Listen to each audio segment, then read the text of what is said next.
안녕하십니까? 네, 반갑습니다. 프랑스 루브르 박물관에 가보면 1년에 1,000만 명씩 이 그림을 보러 온다고 합니다. 뭔지 아시죠? 모나리자거든요. 근데 그 모나리자를 레오나르도 다빈치가 그렸잖아요.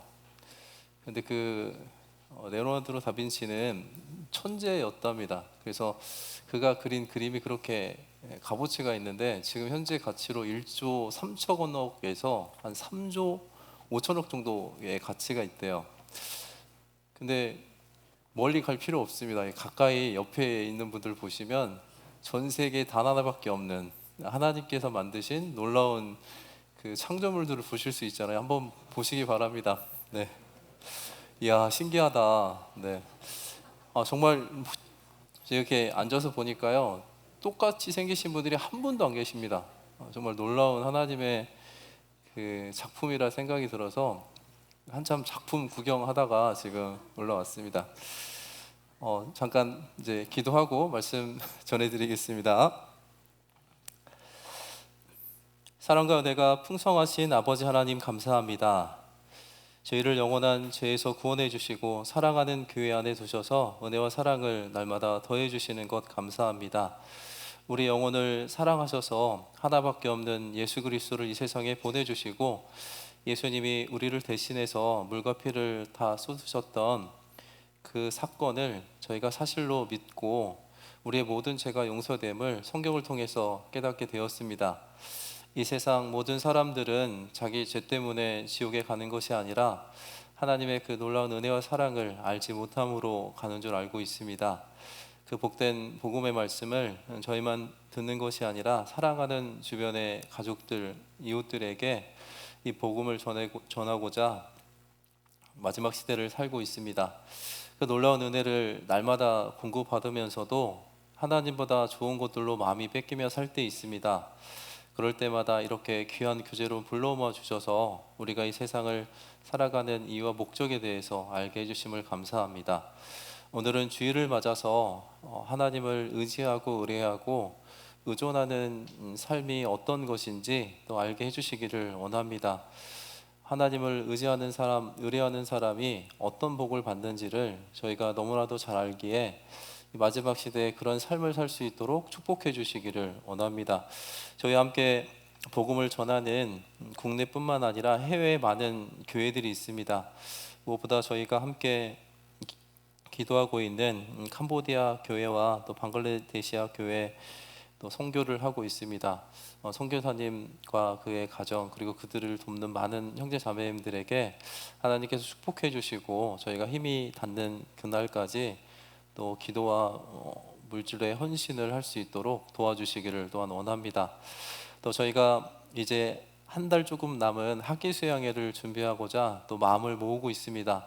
벌써 2분기가 거의 끝나가는 2026년도를 살고 있습니다. 이제 하나님께서 1분기, 2분기에 주신 그 은혜와 사랑을 이제 보답할 수 있는 열매 맺는 삶이 될 수 있도록 하나님 도와주시기를 원합니다. 이곳에 함께 참여해야 되지만 참여하지 못한 형제 자매님들 어느 곳에 있든 이곳 모임을 사모할 수 있도록 도와주시고 다음 모임 때는 모두가 참여해서 기쁨을 누릴 수 있도록 축복해 주시기를 원하며 예수님 이름으로 기도합니다. 아멘. 네, 에레미야 17장을 보겠습니다. 에레미야 17장입니다.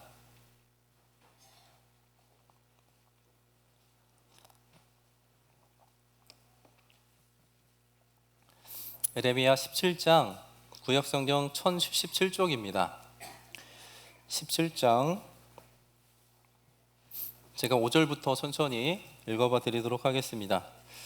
17장 5절부터입니다. 제가 천천히 읽어봐 드리도록 하겠습니다. 나 여호와가 이같이 말하노라. 무릇 사람을 믿으며 혈육으로 그 권력을 삼고 마음이 여호와에게서 떠난 그 사람은 저주를 받을 것이라. 그는 사막의 떨기나무 같아서 좋은 일에 오는 것을 보지 못하고 광야 간주한 곳 건건한 땅 사람이 거하지 않는 땅에 거하리라. 7절 8절은 같이 읽어보겠습니다. 그러나 무릇 여호와를 의지하며 여호와를 의뢰하는 그 사람은 복을 받을 것이라. 그는 물가에 심기운 나무가 그 뿌리를 강변에 뻗치고 더위가 올지라도 두려워 아니하며 그 잎이 청청하며 가무는 해에도 걱정이 없고 결실이 그치지 아니함 같으리라.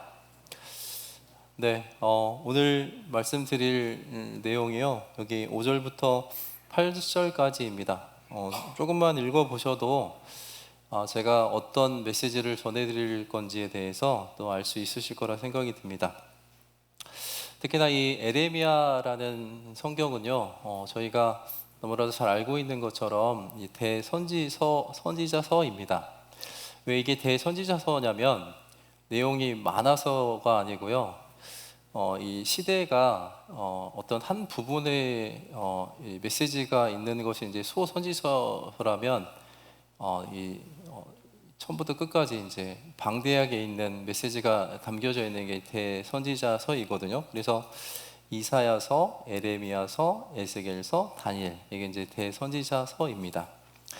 그 중에 이제 에레미야는 저희가 너무나도 잘 알고 있는 것처럼 이 남유다가 결국에는 이 바벨론으로 끌려갈 수밖에 없었던 그 운명에 처해져 있는 것을 에레미야가 되게 구체적으로 이제 기록을 하고 있습니다. 하나님은 왜 이스라엘 민족들을 이 바벨론으로 끌고 가려고 하셨을까요? 그 이유는 이렇게 큰 이 배경에서 보면 이 가나안 땅을 이렇게 이제 들어가서 정복을 하잖아요. 그리고 난 이후에 이 800년이라는 시간이 지나서 이제 정확하게 멸망을 이제 하게 됐거든요. 근데 자세히 보면 이 사사 시대를 이렇게 넘어가면서부터요, 이제 우리에게도 왕을 달라고 했습니다. 근데 그 기간이 정확하게 약 490년이거든요. 그러니까 490년 중에서 이 하나님께서 지키라고 했던 그 연이 있었습니다. 안식일, 안식년, 그리고 희년이라는 겁니다.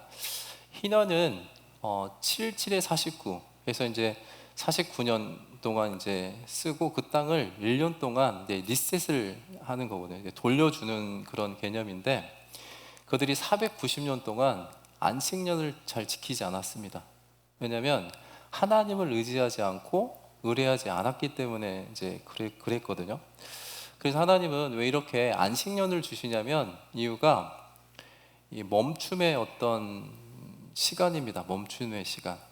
오늘도 우리가 이 주일을 맞아서 이곳에 온 이유는 6일 동안은 열심히 이제 저희가 함께 땀 흘려서 일하지만 하루 정도는 이 모든 것이 하나님의 도움과 하나님의 의지와 그 의뢰로 되었다는 것을 인정하는 시간이 바로 이 주일이잖아요. 그런 것처럼 이스라엘 민족들은요, 490년 가까이 하나님을 의지하고 의뢰하지 않았기 때문에 강제 휴식을 들어가게 된 것이 바로 70년이었습니다. 그래서 490년을 계산해 보면 정확하게 70년이라는 시간이 이제 나오게 되거든요. 그래서 하나님은 왜 이렇게 강제로 그렇게 하셨냐면 그 이유가 결국에는 하나님을 의지하고 하나님을 의뢰하고 그리고 하나님께 의존할 수 있게끔 해주시는 그 하나님의 놀라운 은혜였다는 겁니다. 오늘 그런 말씀들을 좀 해보려고 하는데요. 그래서 여기 책갈피 해두시고요. 예레미야 여기 2장을 보겠습니다. 구체적으로 이스라엘 민족들이 물론 안식년을 안 지켜온 이유도 있겠지만 궁극적으로 이것 때문에 이 저주를 받게 된 거거든요. 2장 13절입니다. 예레미야 2장 13절입니다. 이것도 제가 천천히 한번 읽어봐 드리도록 하겠습니다. 내 백성이 두 가지 악을 행하였나니 곧 생수에 근원되는 나를 버린 것과 스스로 엉덩이를 판 것인데 그것은 물을 저축치 못할 터진 운동이니라. 이 이스라엘 민족들이 두 가지 악을 행했다고 되어 있습니다. 생수에 근원된 되는 나를 버린 거, 하나님을 버리게 된 거고요. 의지하지 않은 것을 말하는 겁니다. 스스로 엉덩이를 판 겁니다. 왜냐하면 하나님을 의뢰하지 않아도 되게끔 스스로 엉덩이를 이제 파게 된 겁니다. 저희가 잘 알고 있는 것처럼 이스라엘 땅은요, 건기가 6개월, 우기가 6개월입니다. 그래서 하늘에서 비가 내리지 않으면 농사를 지을 수가 없는 땅입니다. 그러다 보니까 그들이 이제 꾀를 내기 시작했어요. 그래서 웅덩이를 파서 언제 어디서나 농사를 지을 수 있게끔 이렇게 이제 하게 된 거거든요. 그것이 결국에는 이 생수의 근원이신 하나님을 의지하지 않는 또 결과이기도 했습니다. 그래서 궁극적인 이유는요, 그들이 멸망한 이유는 하나님을 의지하지 않고 그분을 의뢰하지 않았기 때문에 이제 그런 이유가 있었습니다. 사실 이 에레미야서에만 그런 일들이 기록된 것이 아니라 시대적으로 또 보면요, 하나님을 의지하지 않는 후회, 하나님을 의지하는 후회가 존재했습니다. 이곳 여기 경주교회 형제 자매님들 중에서도 정말 하나님을 의지하는 형제 자매님들이 있고요, 하나님을 적당히 의지하는 분이 있고 하나님을 전혀 의지하지 않는 분이 있을 거라 생각이 아니죠. 다 의지하실 거라고 믿습니다. 네, 어쨌든 이 창세기에도 보면요, 하나님을 떠난 그 사람이 있습니다. 아담의 아들 가인이었잖아요. 근데 그 가인이 하나님을 떠나서 이제 에녹성을 이제 싣고요. 그리고 10대에 걸쳐서 하나님이 없어도 될 수 있는 그 문명을 이제 만들기 시작합니다. 그리고 하나님께서 그 아벨을 이제 죽고 난 다음에 이제 셋을 주잖아요. 근데 그 셋은 아들을 낳자마자 이름을 뭐라고 했냐면 에노스라고 이제 했습니다. 그 에노스의 이름의 뜻이 무엇이냐면 병든 자, 연약한 자, 죽을 수밖에 없는 사람이라는 뜻을 가지고 있습니다. 그러면서 그 에노스라고 하면서 이 사람들이 이제 본격적으로 하나님을 부르기 시작했다고 이제 되어 있거든요. 사실 사람은요, 자기 스스로 힘이 강하고 자기 스스로 할 수 있으면요, 하나님을 의지하지 않거든요. 저희가 정말 이 만물보다 거짓되고 심히 부패한 이 마음을 가지고 있기 때문에 하나님을 의지하고 하나님을 의뢰할 수 있다는 것, 이것이 오늘 제가 말씀드리고자 하는 또 내용이기도 합니다. 다시 여기 에레미야 17장으로 다시 돌아가 보면 하나하나씩 좀 살펴보도록 하겠습니다.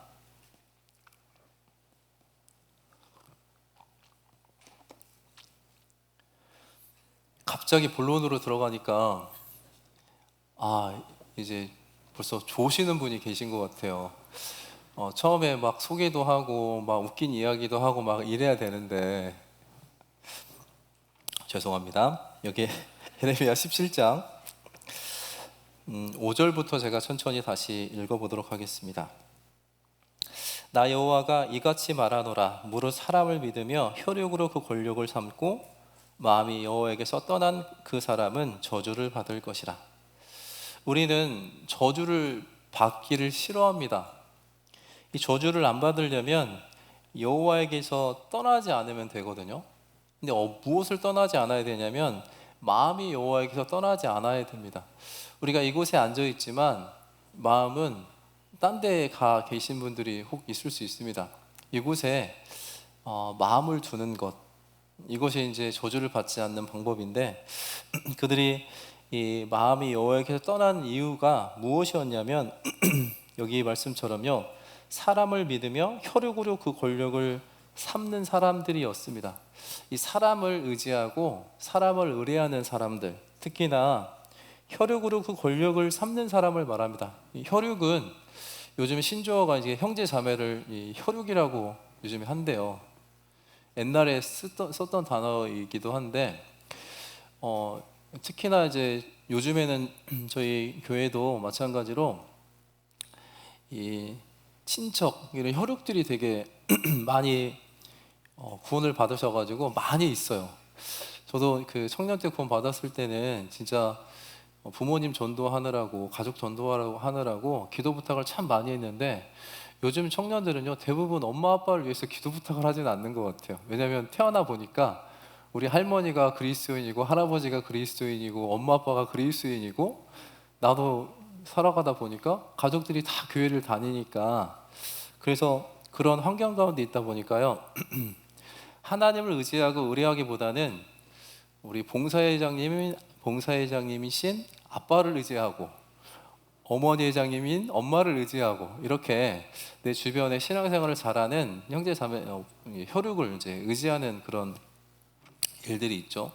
그러다 보니까 이 마음이 여호와에게서 떠나기 시작합니다.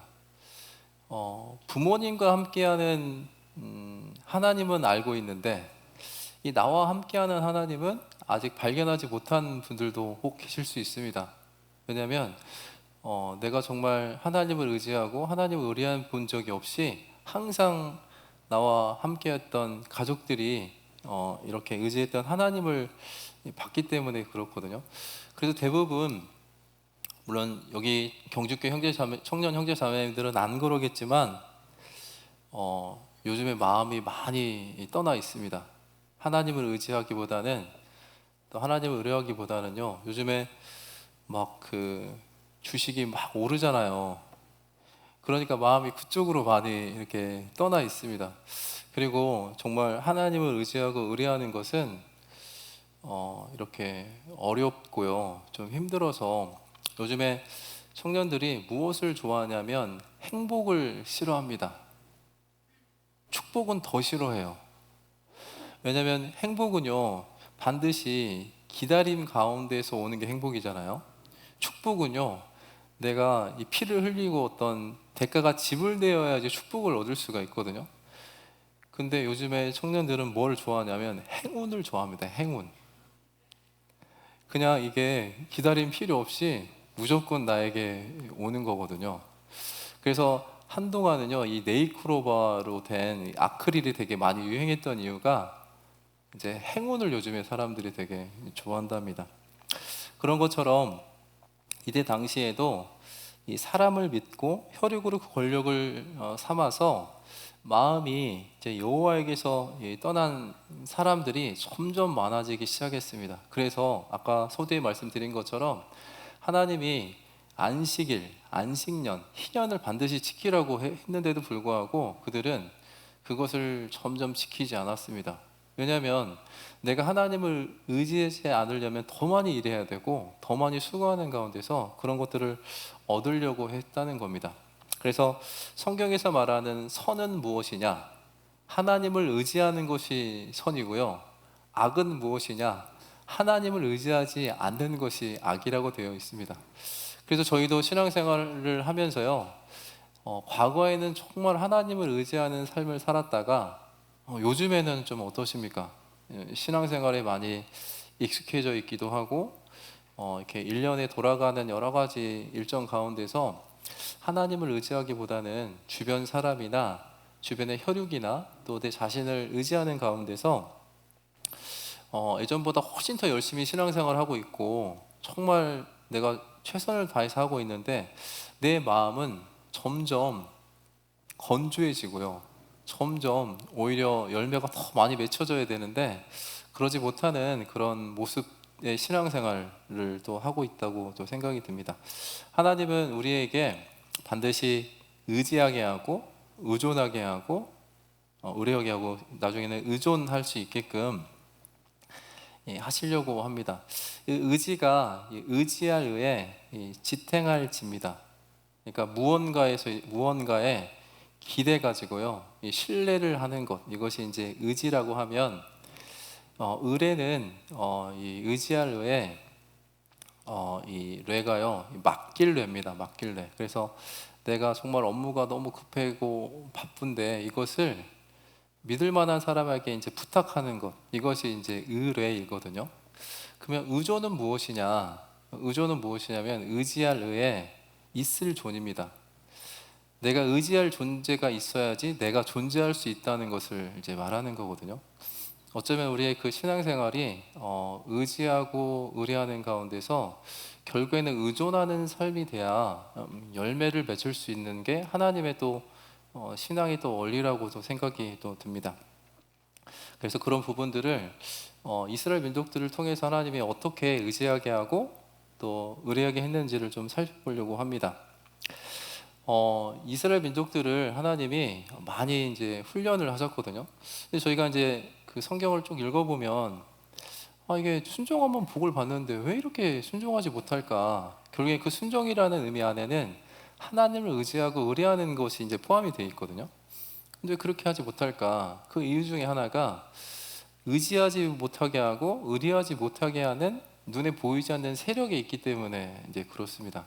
그 대표적인 게 저희가 알고 있는 것처럼 사탄이잖아요. 근데 그 사단은 이 여러 성경에 이제 그 사단을 묘사해 놨는데 이 이사야가 이렇게 바벨론을 이렇게 되면서요.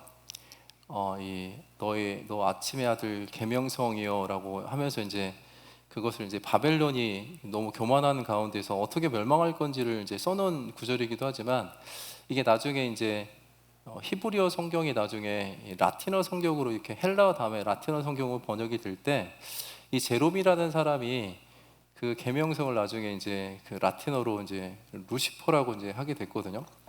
이제 그 이유가 무엇이냐면 먼저 한번 찾아보겠습니다. 이사야 14장입니다.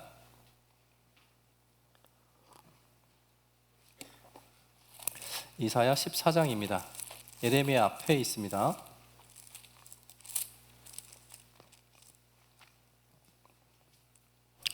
(14장 12절입니다)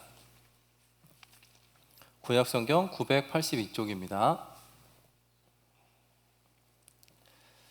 이사야 14장 제가 12절부터 천천히 한번 읽어보겠습니다. 너 아침의 아들 계명성이여 어찌 그 하늘에서 떨어졌으며 너 열국을 엎은 자여 어찌 그 땅에서 찍혔는고. 여기 보면 이 아침의 아들 계명성은 우리가 볼 수 있는 금성을 말하는 거거든요.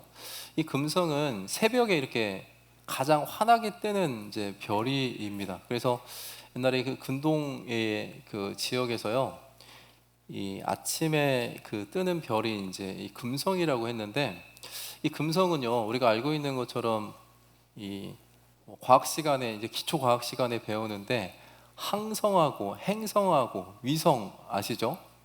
항성은 스스로 빛을 내는 게 이제 항성이고 그 항성을 주변으로 도는 것 이게 이제 행성이고요. 행성을 도와서 돕는 게 이제 위성입니다. 그래서 이 지구에 이제 위성은 이제 달이고 인공 위성이 지구 주변에 많이 있잖아요. 그런 것처럼 지구는 행성이거든요. 행성은 스스로 빛을 낼 수가 없습니다. 그래서 엄연히 따지면 이 금성은요 자기 스스로 빛을 내는 게 아니고 태양이 뜨기 직전에 빛을 받아서 빛을 이제 내는 거거든요. 그러니까 엄연히 따지면 자기가 빛을 내는 것도 아닌데 마치 자기가 태양인 것처럼 하는 거예요. 그러니까 이 마귀가요 자기도 피조물인데도 불구하고 하나님하고 동등되게 하려고 했던 그 존재가 바로 이 사탄이었거든요. 그래서 계속 읽어보면 이렇게 돼 있습니다. 13절에 내가 내 마음에 이르기를 내가 하늘에 올라 하나님의 무별 위에 나의 보좌를 높이리라. 내가 북극 지폐의 산 위에 좌정하리라. 가장 높은 구름에 올라 지극히 높은 자와 비기리라 하도다. 딱 보면요 이 피조물로서 절대 하지 말아야 될 하나님하고 동등되게 하려고 했던 것, 그리고 하나님으로부터 독립적으로 움직이려고 했던 것, 이것이 그 사탄이 그 타락한 이유 중에 가장 큰 이유였습니다. 그래서 이 사탄은요 끊임없이 이 하나님의 일을 방해하려고요 끊임없이 이런 마음들을 계속 넣어줬습니다. 그래서 하나님을 의지하지 않고 의뢰하지 않게 하는 것, 이것이 하나님하고 동등되면요 내가 누군가에게 도움이 필요 없잖아요. 그리고 독립적으로 살 수 있는 그런 교만한 마음이 계속 이렇게 커지게 됩니다. 그래서 이스라엘 민족들에게도 끊임없이 사단이 그런 마음들을 계속 넣어줬고 우리 그리스도인들에게도 마찬가지로 구원 받을 때는 정말 하나님을 의지하고 의뢰했지만 신앙생활을 하면서요 마귀가 끊임없이 계속 하나님과 동등되게 하고 그리고 독립되게 하고 해서요 하나님을 의뢰하기보단 주변의 사람들이나 내 자신을 이제 의지하면서 점점점 이 복을 하나님 주시기를 원하는데 이 저주로 계속 가는 우리의 모습들을 이제 보게 됩니다. 그래서 하나님이 이스라엘 민족들에게는 출애굽을 했을 때 이렇게 말씀하셨습니다. 여기 출애굽기 20장입니다. 출애굽기 20장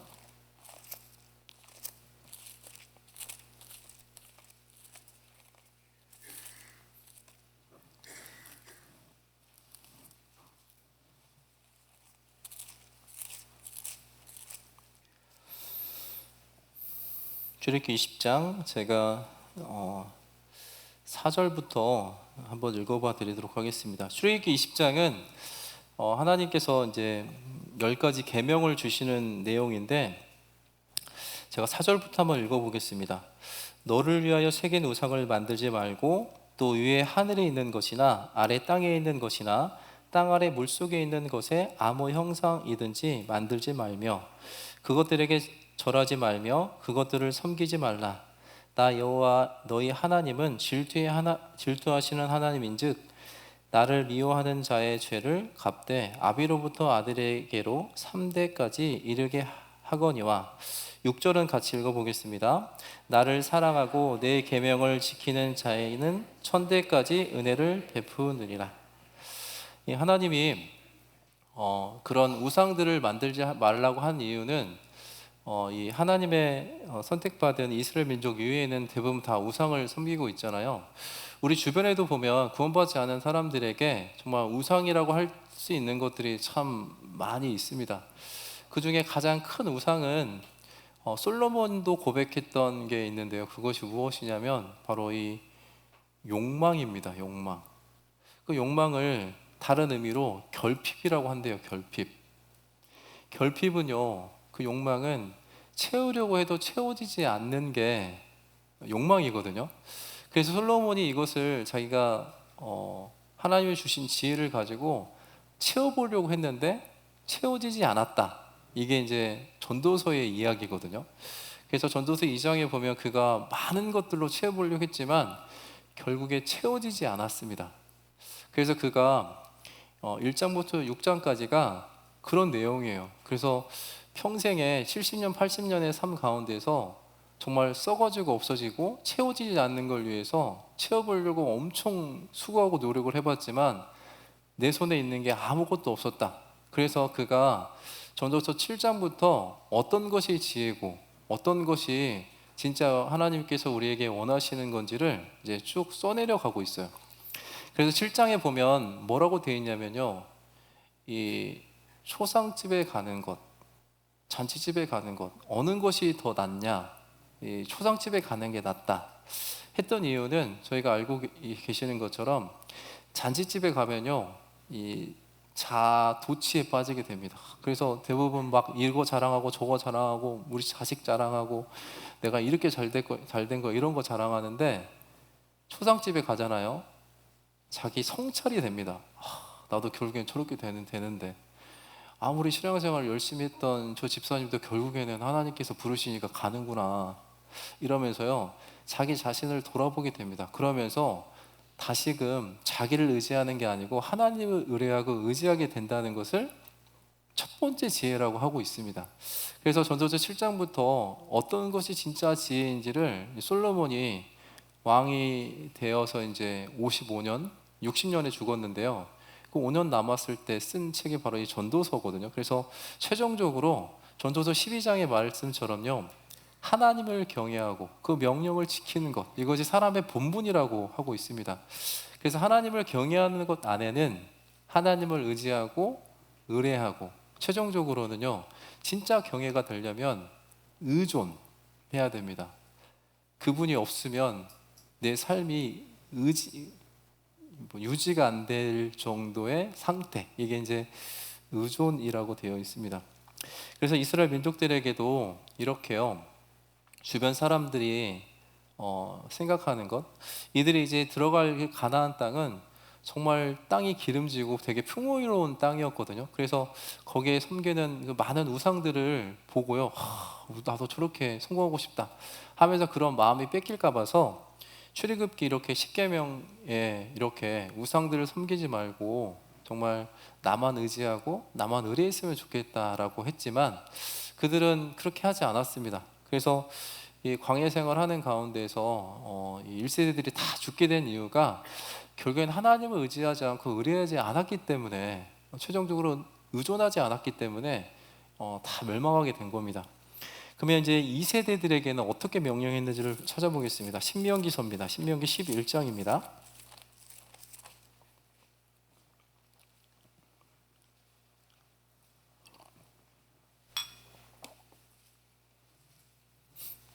신명기 11장. 결국엔 하나님을 의지하지 않고 의뢰하지 않았던 아버지 세대들이 다 죽고 난 다음에 이 모세가요, 이렇게 이 세대들을 이렇게 모아놓고 거듭 명령한 말씀이 신명기잖아요. 이 신명기 제가 11장 8절부터 한번 읽어봐 드리도록 하겠습니다. 여기에 정말 하나님을 의지하고 의뢰할 수 있는 내용들이 있는데 제가 한번 읽어봐 드리도록 하겠습니다. 8절부터입니다.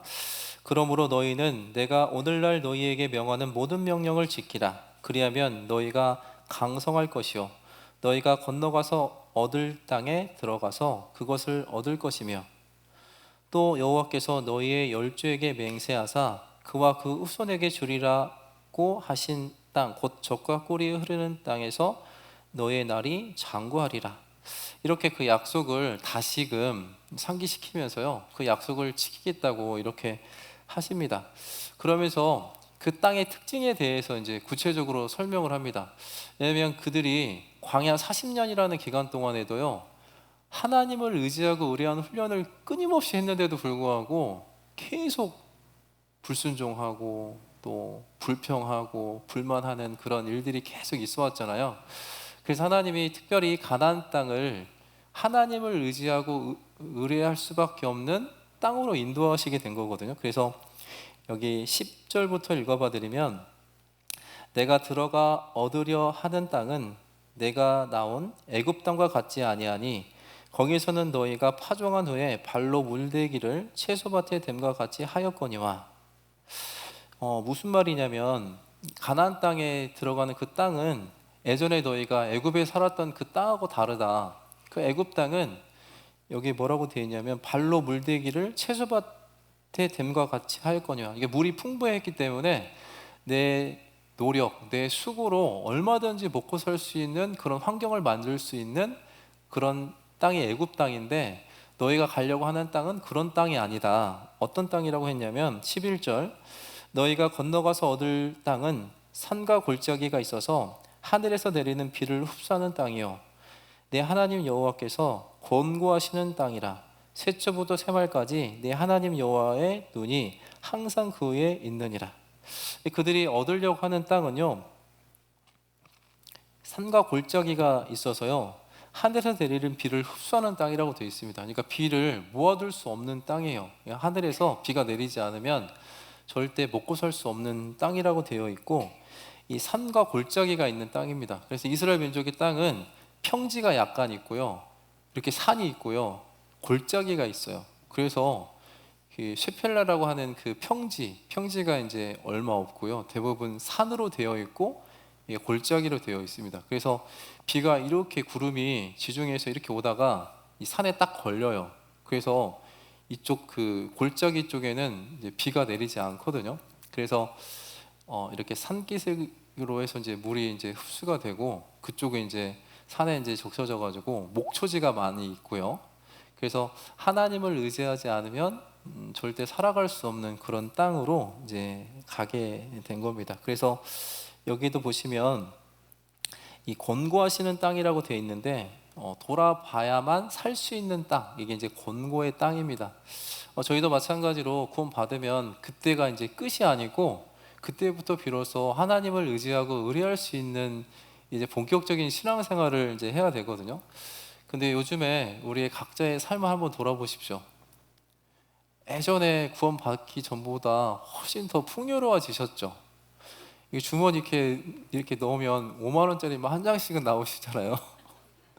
그리고 통장에 내 쓸 돈, 물론 이제 고유가 지원금 받으셨겠지만 쓸 돈 그래도 10만 원 이상은 있으시잖아요. 어떤 분은 100만 원, 어떤 분은 1000만 원, 어떤 분은 그것도 부족해서 이제 더 많이 채워 놓으려고 이렇게 하실 겁니다. 돈이 많으면 많을수록 편리하긴 하지만 하나님을 의지하거나 의뢰하기에는 정말 안 좋은 환경에 또 노출되어 있기도 합니다. 그래서 우리가 과거에 신앙생활을 잘했던 이유는 풍요로워서 잘했던 것이 아니라 정말 하나님을 의지하고 의뢰할 수밖에 없는 그런 상황이었기 때문에 그게 가능했는데, 다시 그 시간으로 돌아가기는 싫으시죠? 다시 예전처럼 정말 고생하고 수고하는 그 시간으로 다시 간다면 나 가야겠다. 이게 좀 어려우실 거라고 생각이 듭니다. 이스라엘 민족들에게도 하나님은요 그렇게 뭐라고 하셨냐면 12절 밑에 부분에 새초부터 새말까지 내 하나님 여호와의 눈이 항상 그에 있다. 그 시작부터 끝까지 하나님이 항상 돌아보시는 그 땅이 바로 그들이 들어가야 될 이 가나안 땅이었습니다. 저희도 지금 현재 그런 신앙생활을 하고 있는 거지 아직 천국에 간 건 아니거든요. 그렇기 때문에 이 세상에서 조금 더 여유 있고 조금 더 편리하고 조금 더 좋은 환경에서 신앙생활을 하는 거 물론 좋죠. 그렇지만 상대적으로 하나님을 의뢰하고 의지하는 그런 시간들은 점점 없어진다는 것, 그것도 좀 생각해 보시면 좋겠습니다. 그렇지만 제일 중요한 건 우리의 마음을 정말 잘 지키는 것이 참 제일 중요하다고 생각이 듭니다. 그래서 제가 밑에도 계속 한번 읽어봐 드리도록 하겠습니다. 13절, 내가 오늘날 너희에게 명하는 나의 명령을 너희가 만일 청종하고 너희 하나님 여호와를 사랑하여 마음을 다하고 성품을 다하여 섬기면이라고 되어 있습니다. 가장 중요한 것이 청종이에요. 청종. 그냥 듣는 것이 아니고 귀를 기울이고 듣는 겁니다.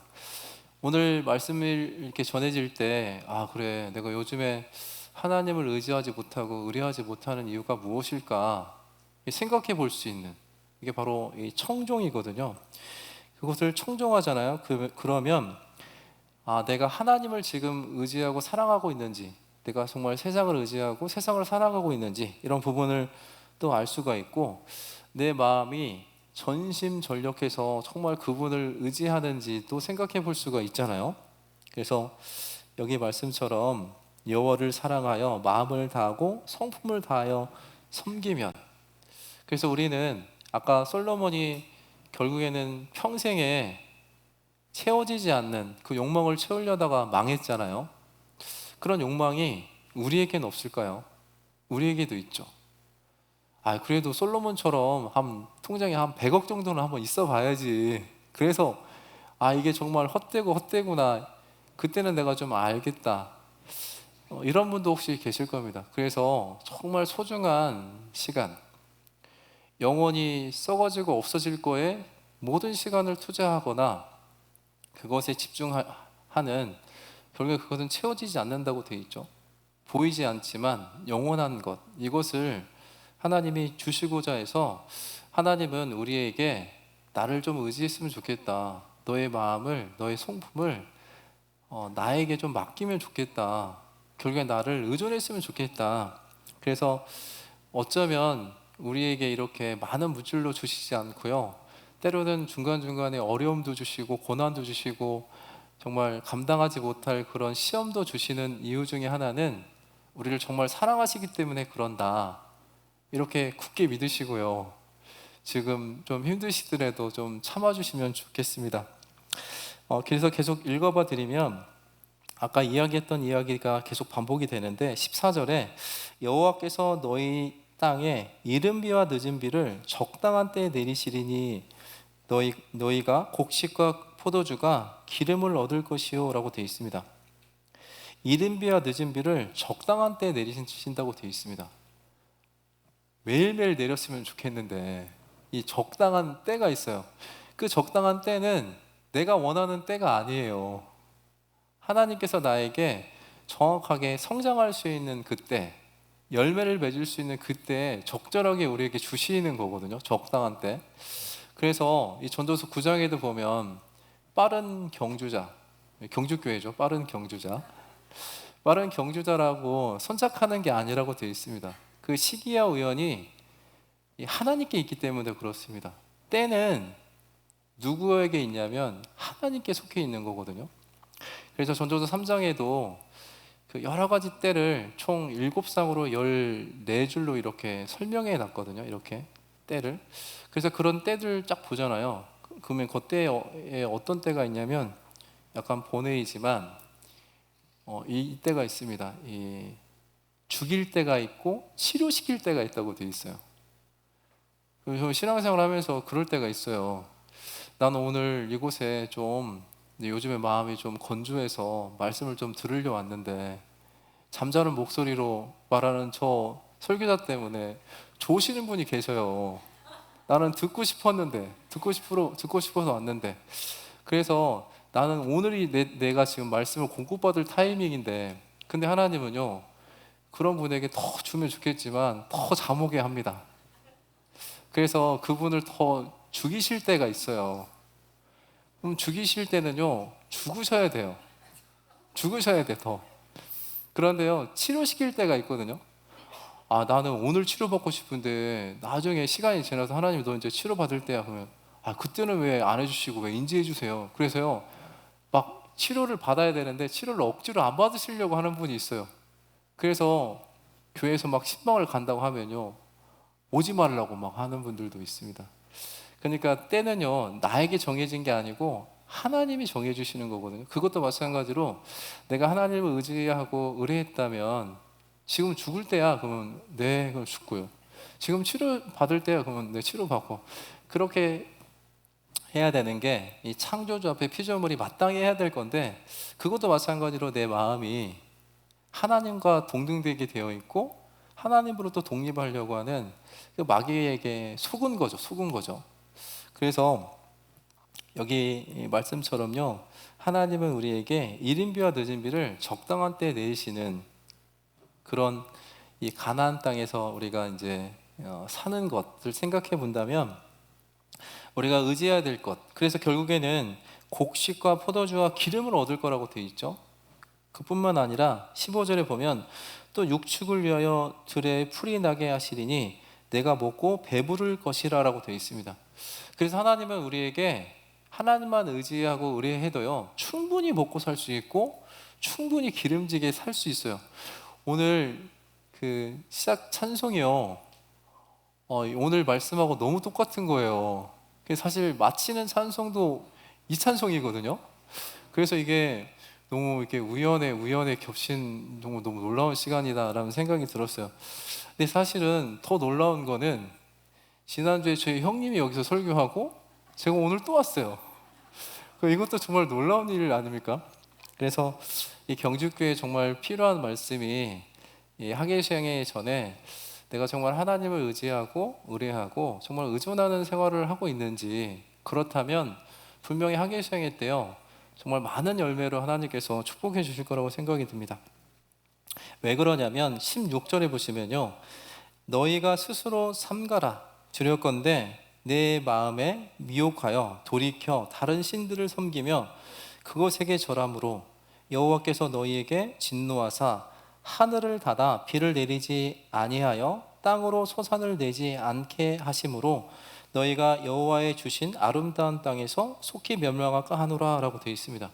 결국에는 비가 내리지 않으면요, 마음이 건조해져요. 그리고 딱딱해지잖아요. 그래서 열매를 맺을 수가 없습니다. 생명이 태어날 수 없잖아요. 오늘도 분명히 이곳에 하나님의 보이지 않는 놀라운 은혜와 사랑이 내려질 겁니다.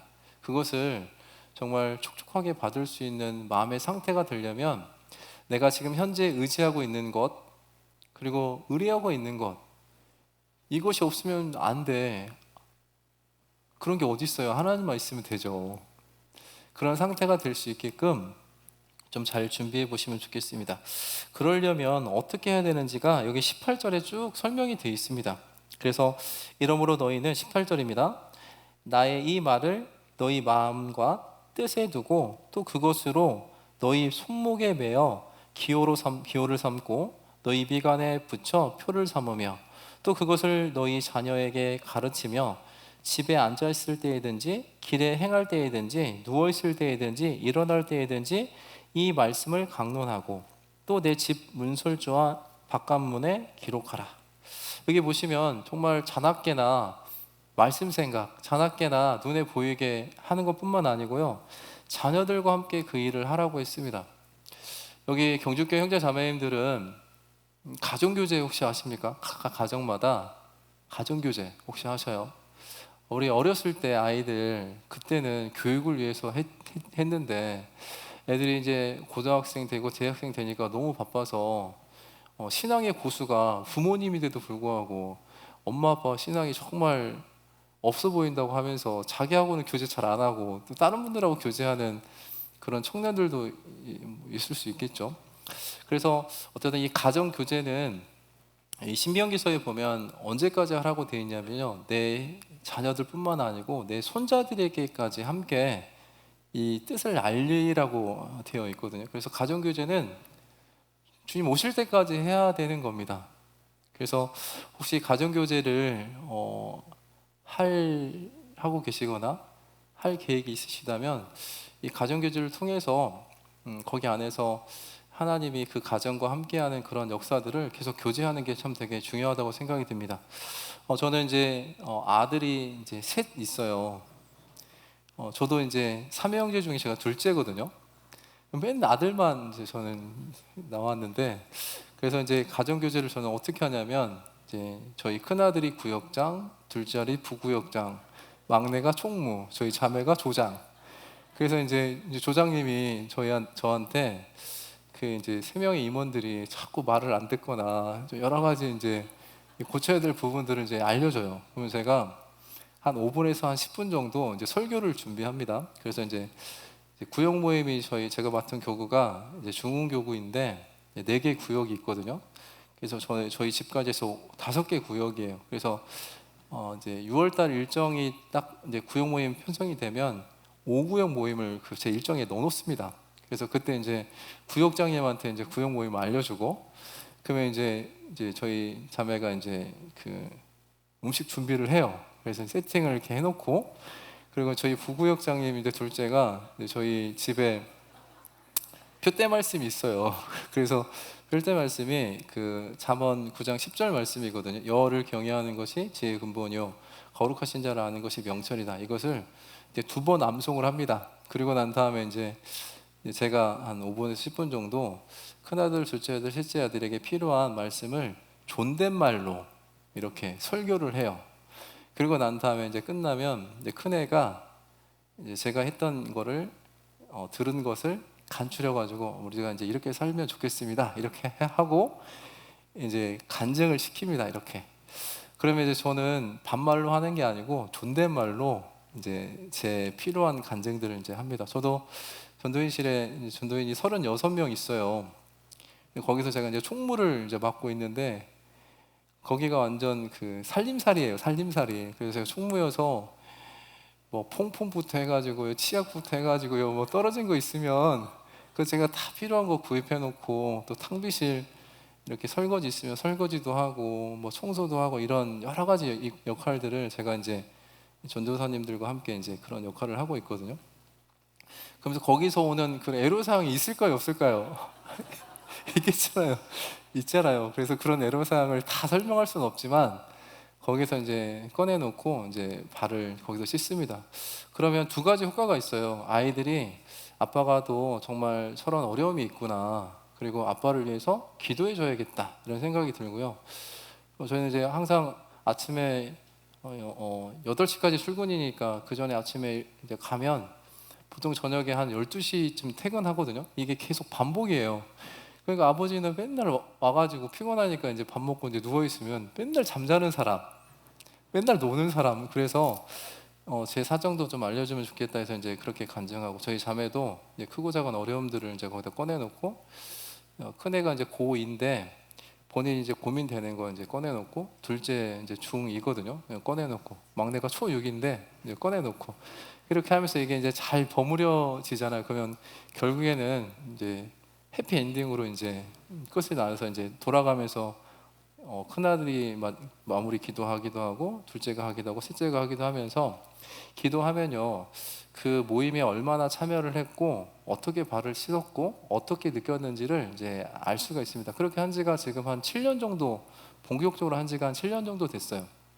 그 전에는 이제 집에서 찬송하는 거 이제 이게 전부였는데, 가끔 이제 가정교제하면 그 아이들이 싫어하는 이유 중에 하나가 엄마 아빠가 막 훈계하잖아. 넌 이거 잘못하고, 넌 이거 잘못했고, 맞아, 뭐 펴면서 너 이거 잘못했고. 그러니까 너무 싫잖아요. 근데 저는 이제 저희 가정 교제는 제 어려운 거, 그리고 이제 제가 하나님 앞에 이렇게 바르게 살아야 될 거, 그리고 기도를 해야 될 거, 이런 부분들을 꺼내놓기 때문에 아이들과 그 동등되게요. 형제 자매로서의 그런 교제가 원활하게 됩니다. 이것이 과거에 한 20년 전만 해도요. 교회 안에서 이루어졌는데 그런 교제들이 요즘에 잘 이루어지지 않잖아요. 그래서 이런 부분들을 가정에서 좀 이루어 보면 참 좋겠다고 생각이 듭니다. 그 이유 중에 하나는 결국에는 가정에서도 하나님을 의지하고 하나님을 의뢰하고 결국에는 하나님을 의존하는 그 부모님, 그리고 그것을 보고 있는 아이들, 그 아이들도 마찬가지로 자기 나름대로 하나님을 의지하고 의존하는 그런 삶을 살 수 있겠다 생각이 듭니다. 그래서 하나님은 이 출애굽 2세대들에게도 이런 것을 이야기하지 않고요, 구체적으로 설명했다는 걸 알 수가 있습니다. 그러면서 여기 25절에 보시면 이렇게 되어 있습니다.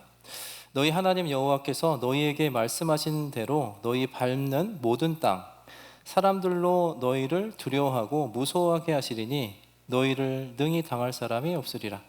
그래, 하나님은 축복으로 이렇게 끝난다는 걸 알 수가 있습니다. 그러면서 저희가 너무나도 유명한 26절부터 어떻게 복을 받고 어떻게 저주를 받는지 이런 부분들이 이제 쭉 이제 기록이 되어 있습니다. 이거를 저희가 모르진 않는데 왜 언제부턴가 이렇게 하나님을 의지하지 않고 또 의뢰하지 않았을까? 여기 본문으로 돌아가 보겠습니다. 그래서 여호와를 의지하고 의존하지 않는 인생은 어떻게 되는지를 좀 살펴보고 싶습니다. 아까도 서두에 말씀드린 것처럼 제가 5절부터 다시 읽어봐 드리면요, 나 여호와가 이같이 말하노라. 무릇 사람을 믿으며 혈육으로 그 권력을 삼고 마음이 여호와에게서 떠난 그 사람은 저주를 받을 것이라. 이 마귀에게 속거나요, 끊임없이 하나님을 대적하는 그 세력들이 계속 지금까지 해왔잖아요. 그 창세기부터 시작해가지고 출애굽을 했을 때, 그리고 사사시대, 왕정시대 계속 그렇게 해왔습니다. 결국에는 마음을 떠나게끔 했는데 그 떠난 마음이 어떻게 되냐면 6절에 보면요, 그는 사막의 떨기나무 같아서 좋은 일에 오는 것을 보지 못하고, 이 사막의 떨기나무는 되게 좋은 의미로도 쓰여지지만요, 이 사막에 여기서 나오는 이 떨기나무는 어떤 특징을 가지고 있냐면 좋은 일에 오는 것을 보지 못한다고 되어 있습니다. 그러니까 하나님을 의지하고 의뢰하는 사람은요, 눈에 보이는 것을 쫓아갈까요? 눈에 보이지 않는 것을 쫓아갈까요? 보이지 않는 것이겠죠. 쉽게 예를 들어보면 제가 지금 이 물을 들고 있습니다. 이 물을 들고 있죠? 이게 보입니다. 이게 물을 들고 있다는 걸 누가 몰라요. 자, 제가 지금 무엇을 들고 있습니까? 안 보이잖아요. 안 보이잖아. 제가 지금 물을 들고 있어요. 자, 지금 물을 들고 있죠? 자, 제가 지금 무엇을 들고 있습니까? 안 보이잖아요. 물을 들고 있다니까요. 제가 지금 무엇을 들고 있을까요? 안 보이는데 어떻게 알아요? 이게 바로 믿음이라는 겁니다. 하나님은 반드시 우리에게 나를 의지하고 의뢰했을 때 반드시 주시고자 하는 복이 여기 있거든요. 근데 성경을 보면 보이는데 내 육신의 눈으로 보면 또 안 보여요. 근데 믿음의 눈으로 보면요, 없는 것처럼 보이지만 반드시 있습니다.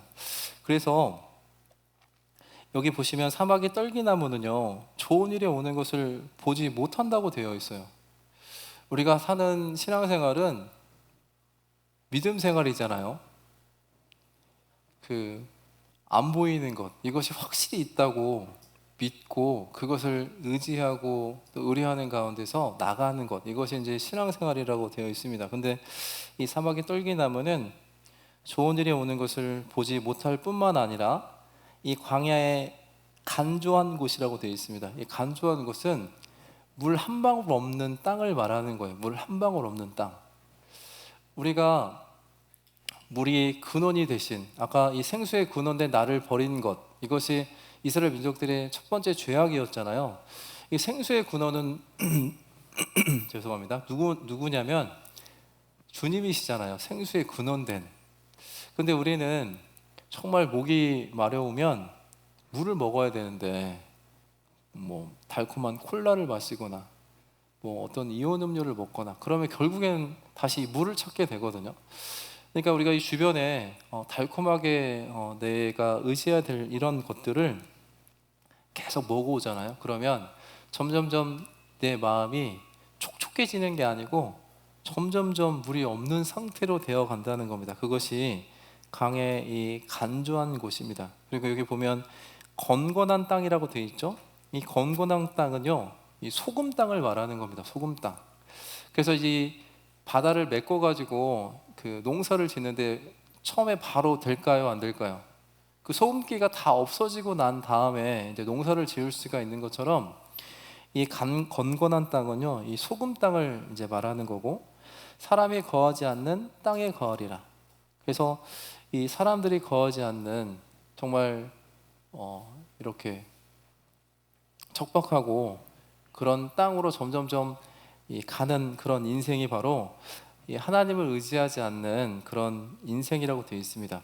결국에는 이 사람을 의지하는 인생이잖아요. 여기 시편을 한번 찾아보겠습니다. 시편 146편입니다.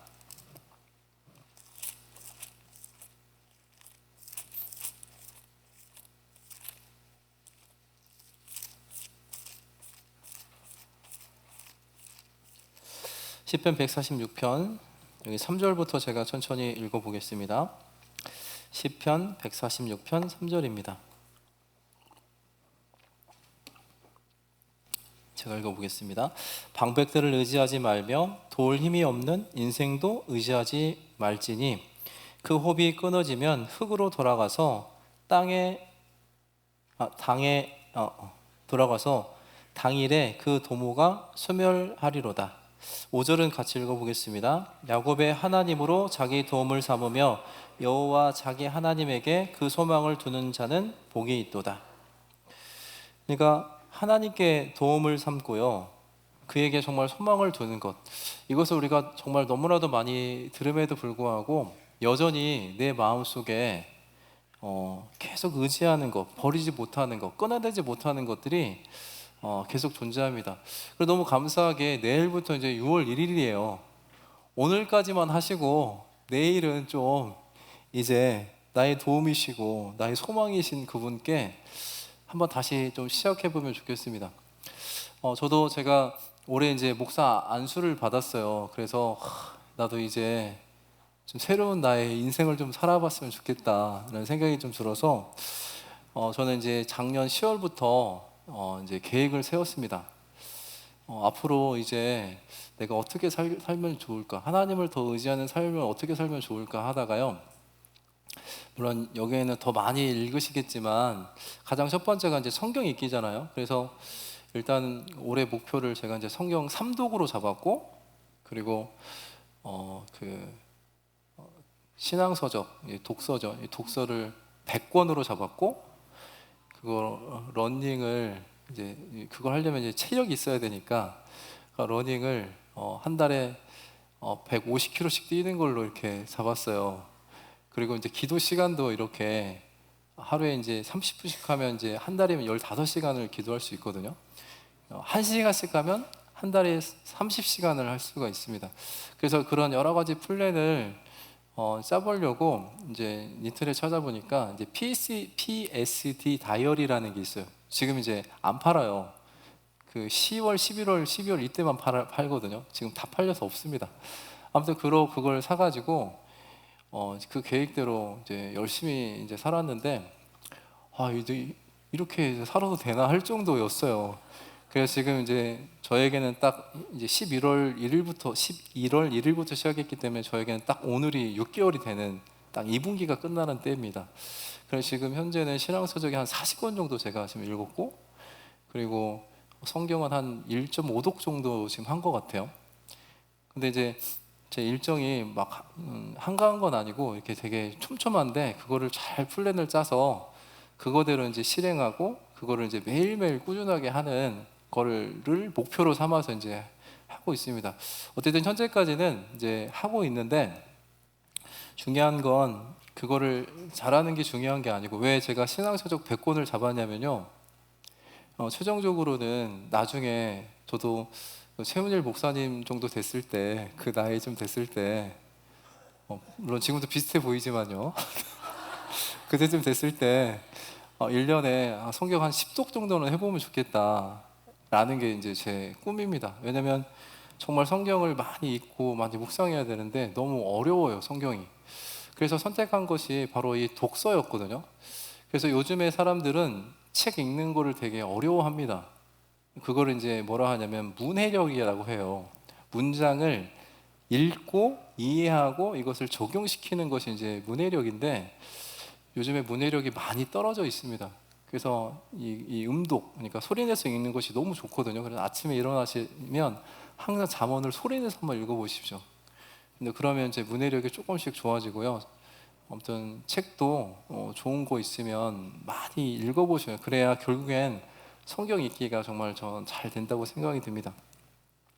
어쨌든 하나님의 그 도움, 그 소망, 정말 이것을 하나님께서 이 사람을 의지하기보다는 그것을 의지하는 인생이 하나님 보셨을 때 또 보람된 인생이라고 생각이 듭니다. 다시 여기 에레미야 17장으로 돌아가 보면,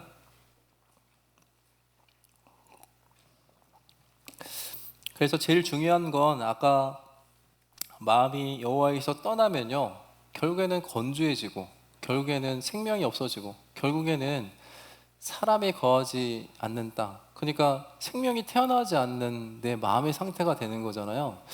이 세상에서 가장 비싼 우리나라 땅은 명동 땅이에요. 한 평에 6억 정도 한답니다. 6억 2천만 원. 한 평에 6억 2천이래요. 근데 전 세계에서 가장 비싼 땅이 홍콩 땅이래요. 홍콩 땅은 한 평에 8억에서 10억 정도 간답니다. 한 평이. 근데 그거보다 더 비싼 땅이 있어요. 우리 마음의 땅. 이 마음의 땅은 정말 촉촉하게 건조하지 않은 상태로 잘 유지한다면 정말 천하보다 귀한 영혼이 태어날 수 있는 너무 좋은 땅이기도 합니다. 그래서 이 마음의 땅을 정말 잘 준비하려면 여기 7절부터 보시면요, 그러나 무릇 여호와를 의지하며 여호와를 의뢰하는 그 사람은 복을 받을 것이라. 아까 제가 이 의지의 한문이 지탱할 지라고 되어 있죠. 의뢰할 의에 지탱할 지. 내가 거기에 이렇게 기대서 이렇게 지탱이 돼야 무엇이 되냐면 아까 말씀드린 것처럼 의뢰가 됩니다. 맡길 내잖아요. 이 지탱이 돼야 맡겨지게 되는 거거든요. 내가 지금은 의뢰는 많이 되는데 의지가 안 되는 분이 계시고요, 의지는 되는데 의뢰가 안 되시는 분이 계셔요.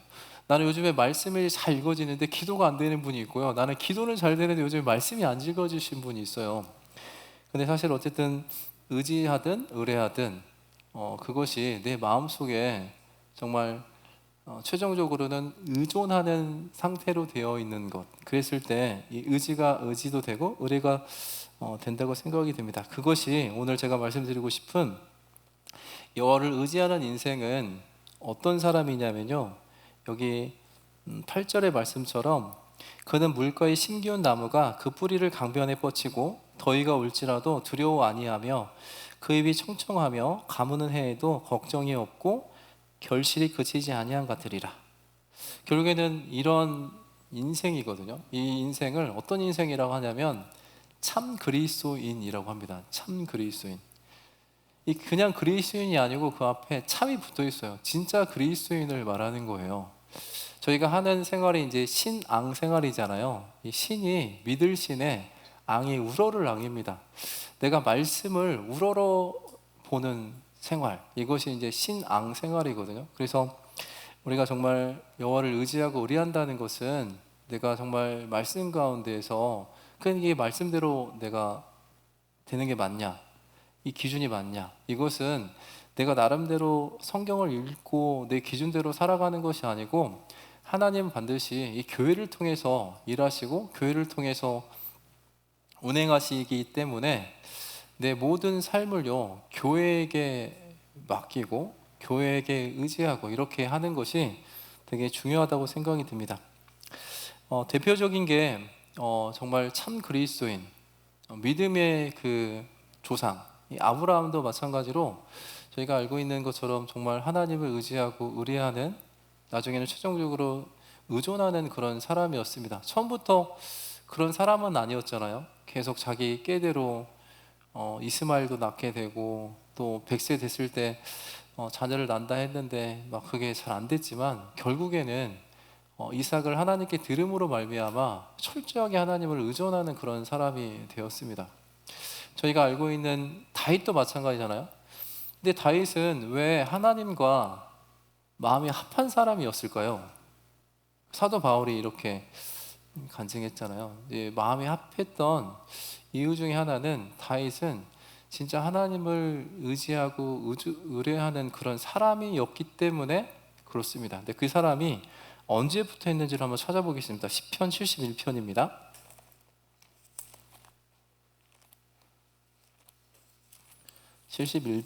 시편 71편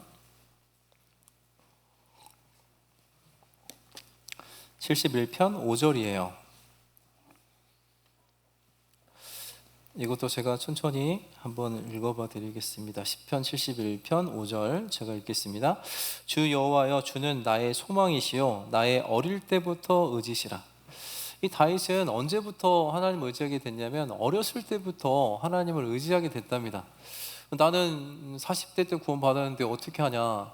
그때부터 태어나신 거니까 그때부터 의지하는 그때를 잘 생각해 보십시오. 그러는 가운데 하나님을 어렸을 때부터 의지했다. 그래서 그는 어렸을 때부터만 있는 게 아니고 여기 17절 보십시오. 17절 이것도 제가 읽어볼게요. 하나님이여, 나를 어려서부터 교훈하심으로 내가 지금까지 주의 기사를 전하였나이다. 18절은 같이 읽어보겠습니다. 하나님이여, 내가 늙어서 백수가 될 때에도 나를 버리지 마시며 내가 주의 힘을 후대에 전하고 주의 능을 장래 모든 사람에게 전하기까지 나를 버리지 마소서. 이 어렸을 때부터 의지했던 다윗은 나중에 어떤 상태가 되어 있죠? 하나님이 없으면 안 되는 이 의존의 상태가 되어 있습니다. 늙어서도 나를 버리지 말아달라고 철저하게 의존하고 있다는 걸 알 수가 있습니다. 그래서 다윗은 정말 끝까지 그 마음을 잘 지켜서요, 자기가 소유했던 그 많은 물질을 이 성전을 건축하는데 다 쓰게 되잖아요. 정말 그는 하나님을 의지하고 의뢰하는 가운데 정말 의존하는 그런 삶을 살았다는 걸 알 수가 있습니다. 이 사람만 있는 게 아니고 이 역대상입니다. 역대상 4장에 되게 유명한 사람이 나와요. 역대상 4장입니다. 역대상 4장. 구역성경 613쪽입니다. 지금 머리를 빨리 경주하고 계시는 거죠? 네. 머리를 빨리빨리 막 굴리셔야 됩니다. 지금. 역대상 4장 9절. 여기에 나오는 이 야베스라는 이름의 뜻이 이 고통이라는 뜻을 가지고 있습니다. 고통. 9절부터 제가 읽어봐 드리면, 야베스는 그 형제보다 존귀한 자라. 그 어미가 이름하여 야베스라 하였으니 이는 내가 수고로이 낳았다 함과 함이었더라. 야베스는 그 어머니가 야베스라고 이름을 지으면서요, 내가 수고로이 낳았다라고 되어 있습니다. 고통이죠. 그러니까 아버지가 없이 과부의 아들로 크기가 아마 쉽지가 않았을 것 같아요. 그러는 가운데서 되게 많이 환난도 당하고 되게 어려움도 당했겠죠. 그러면서 그에게는 그 마음속에 누구를 의지하고 누구를 의뢰하고 누구를 의존해야 될지를 이제 정확하게 알았던 모양입니다. 그래서 10절에 야베스가 이스라엘 하나님께 아뢰어 가로되 원컨대 주께서 내게 복을 더하사 나의 지경을 넓히시고 주의 손으로 나를 도우사 나로 환난을 벗어나 근심이 없게 하옵소서 하였더니 여호와 하나님이 그 구하는 것을 허락하셨더라. 그래서 야베스가 두 가지를 구했습니다. 지경을 넓혀달라고 했고요, 나로 환난에서 벗어나게 해달라고 했습니다. 여기서 말하는 지경은 내 사업을 잘 되게 해달라고 하는 것이 아니고요, 그 지경이 우리가 생각하는 지경은 땅, 자손, 생명을 말하는 겁니다. 그러니까 영원히 없어지지 않는 그 지경을 넓혀달라고 이제 한 거거든요. 그리고 이 환난에서 벗어나는 곳, 영원한 환란에서 벗어나는 장소가 어디일까요? 천국이겠죠. 그래서 이 야베스는 그 마음에 어디에 소망을 두고 있었냐면 바로 이 천국에 소망을 두고 있었습니다. 다시 말해서 초점이 하나님에게만 가 있었어요. 저희도 마찬가지로 지금 이 땅에 어떤 초점에 잡혀 있는 게 아니고 천국에 계신 하나님, 나를 정말 끝까지 중보의 기도를 놓지 않고 계신 예수님에게 초점을 맞추는 게 하나님을 의지하고 의뢰하고 결국에는 의존하는 그런 야베스, 다윗, 그리고 아브람, 그리고 또 누구를 좀 소개시켜드리고 싶냐면 바로 할렐루야라는 그 시를 쓴 사람입니다. 여기 시편 116편입니다. 되게 유명한 말씀이에요. 시편 116편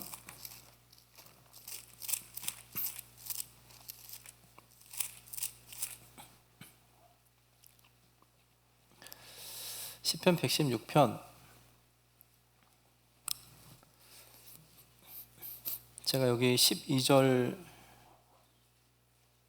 한번 읽어봐 드릴게요. 시편 116편 12절입니다. 아마 많이 들어보신 말씀일 겁니다. 여호와께서 내게 주신 모든 은혜를 무엇으로 보답할꼬.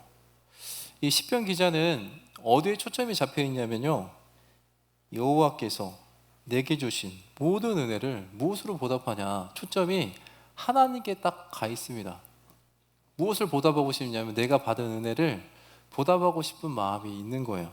그런데 이 시편 기자는 처음에 이렇지 않았습니다. 오로지 하나님께 매달려 있는 게 아니었어요. 여기 1절부터 보시면 여호와께서 내 음성과 내 간구를 들으심으로 내가 주를 사랑하는도다. 어떤 조건적인 사랑이에요. 내 간구를 들으심으로 내가 저를 사랑한다고 되어 있고, 2절에 보면 그 귀를 내게 기울이셨으므로 내가 평생에 기도하리로다. 그러니까 내가 그분을 의지하고 의뢰했던 거는 나의 기도를 들어주시고요, 내 간구를 들으시기 때문에 내가 그를 사랑한다고 되어 있어요. 이게 나쁜 게 아닙니다. 처음에는 우리가 나의 기도도 들어주시고 나의 간구도 들어주시기 때문에 우리가 처음에 사랑을 이렇게 하기 시작하거든요. 그러다가요, 3절에 보면 사망의 줄이 나를 두르고 음부의 고통이 내게 미침으로 내가 환난과 슬픔을 만났을 때에 라고 되어 있습니다. 우리가 신앙생활을 하는 가운데 많은 어려움이 있어요. 사망의 줄, 음부의 고통, 환난과 슬픔, 이런 것들이 계속 찾아오면요, 우리가 처음에는 바로 하나님을 의지하는 게 아니에요. 내 주변에 있는 것들을 막 잡습니다. 의지해요.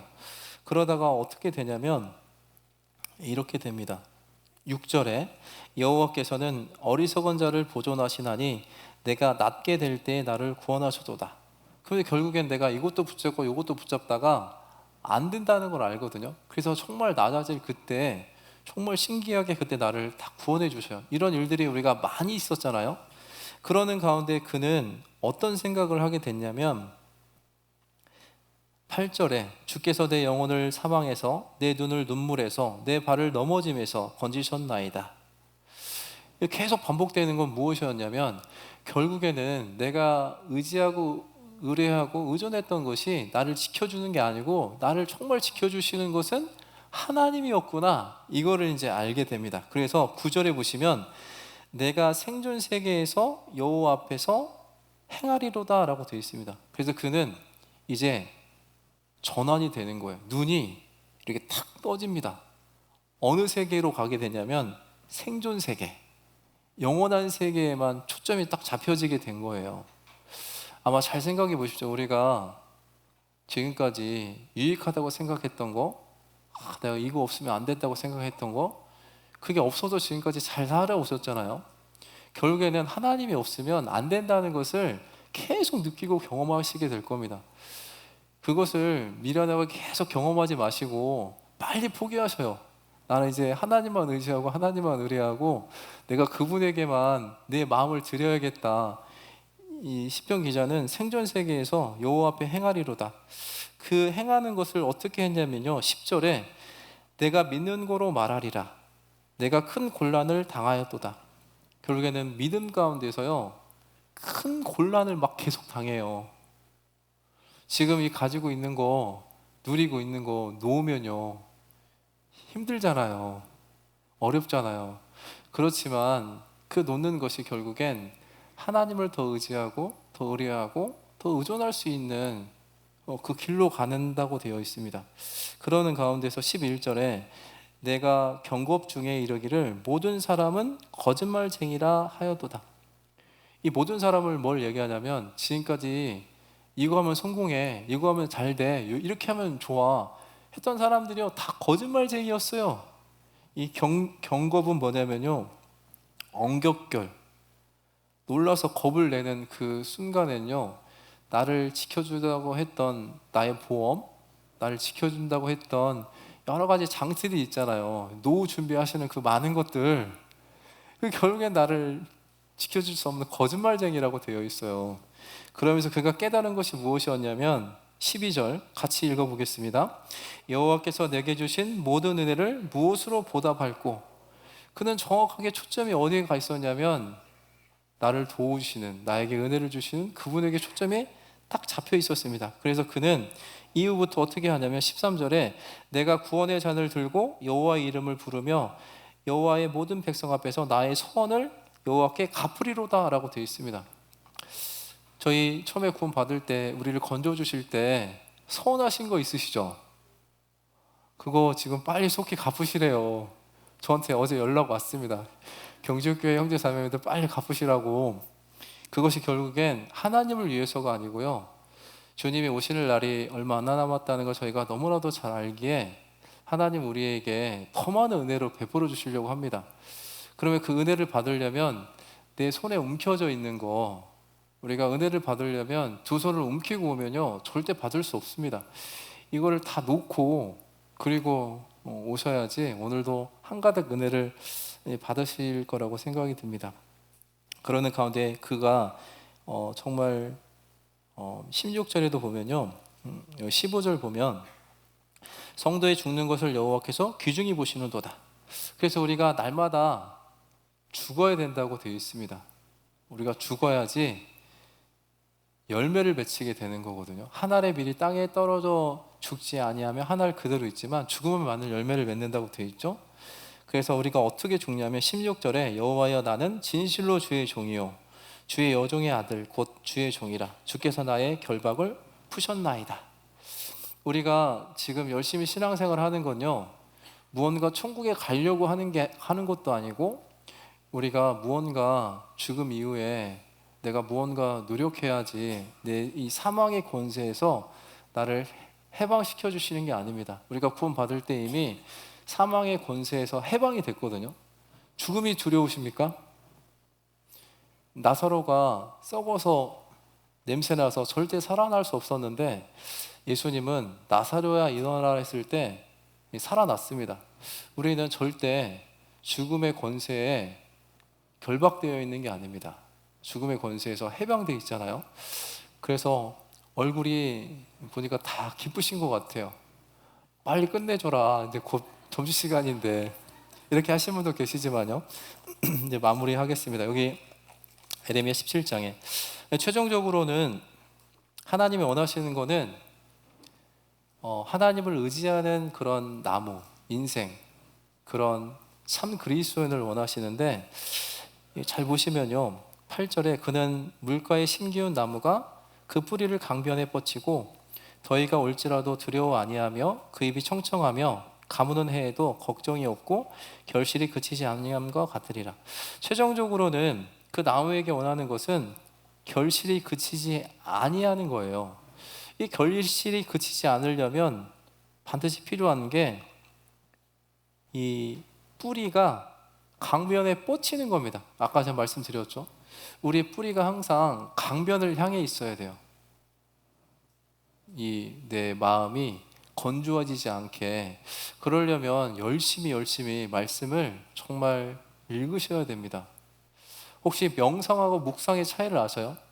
명상은요 어떤 대상이 없이 하는 게 명상이라면 묵상은 반드시 대상이 있습니다. 그 명상은요 하면요 점점점 내 속에 있는 걸 비워내는 게 명상이거든요. 묵상은요, 하나님 말씀으로 계속 채우는 게 이제 묵상입니다. 그래서 우리가 해야 될 것은 바로 이제 묵상인 것처럼, 정말 우리가 복 있는 사람이라면 반드시 하나님 말씀을 묵상하는 것, 이것이 정말 중요한 포인트이고, 그리고 여기 잘 읽어보시면 물가에 심기운 나무라고 되어 있습니다. 그냥 우연히 심겨진 게 아니고요, 일부러 작정해서 물가에 심기웠습니다. 우리가 이렇게 경주교회에 이렇게 있는 것은요, 내가 무엇을 잘해서 이곳에 온 게 아니고 하나님이 의도적으로 이곳에 심기워 있습니다. 그래서 교구에, 구역에, 교회에, 이렇게 가정에 심겨져 있는 것은 이게 우연이 아니라 반드시 하나님이 심기웠다는 겁니다. 그래서 내가 임의대로 옮겨지게 되잖아요. 그러면 정확하게 성장할 때 성장이 안 되고 정확하게 성숙이 될 때 성숙이 안 된다는 겁니다. 그래서 심기운 나무라는 것을 잊지 마시고, 뿌리를 강변에 뻗치는 거, 이게 되게 중요하고, 우리가 아무리 하나님을 의지하고 의뢰한다고 해도 더위가 와요. 더위만 오는 게 아니고요, 여기 보시면 가무는 해도 있어요. 가무는 해도 있고 더위도 있지만 걱정이 없고라고 되어 있습니다. 하나님은 반드시 그 심기운 나무에게 공급을 해주신다는 겁니다. 왜냐면 바로 이 열매를 바라보고 하시는 거거든요. 아마 하나님께서 지금 1월 달부터 이렇게 쭉 계속 비도 내리시고 또 벌레도 잡아주시고 또 가지치기도 해주시고 아마 하셨을 겁니다. 그러면 우리는 지금 어디에 집중을 하셔야 되냐면, 뿌리가 강변을 뻗치는 것처럼 거기에 집중을 해야 됩니다.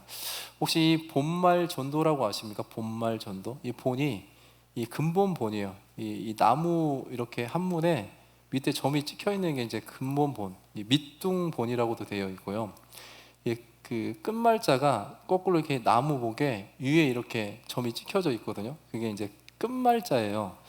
그래서 어떤 이야기를 하고 싶냐면, 이 뿌리에 집중하지 않고요, 가지에 집중하면 이게 상황이 바뀐다는 걸 말하고 있습니다. 이 가지 끝에 집중하는 거. 그러니까 나무는 가지에 집중하는 게 아니고 뿌리에 집중이 돼야 결국에는 열매를 맺힐 수 있다라는 의미를 가지고 있습니다. 그래서 오늘 여러 가지 말씀을 드렸지만, 내가 정말 하나님을 의지하고 정말 하나님을 의뢰하고, 그리고 결국엔 나중에 그분이 없으면 안 되는 그런 상황이 된 그리스도인은 반드시 많은 열매로 하나님께서 갚아주실 거라는 것, 그걸 생각하시면서 기도하고 마치도록 하겠습니다.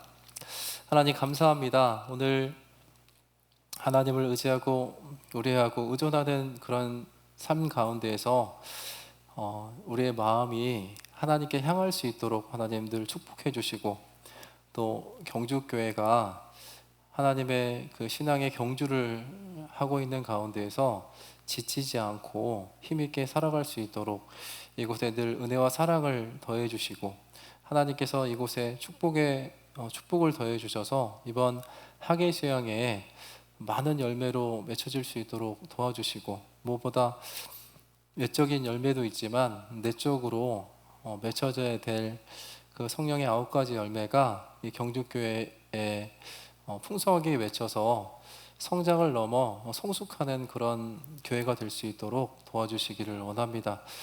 오늘 비록 안 되었던 일들이 있다면 오늘을 계기로 내일부터 6월 1일부터 새로운 마음으로 다시 시작할 수 있는 힘을 주시기를 또한 원하며, 저희를 영원한 죄에서 구원해 주신 예수님 이름으로 기도드립니다.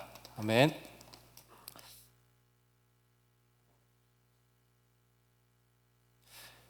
은혜 찬송 302쪽입니다.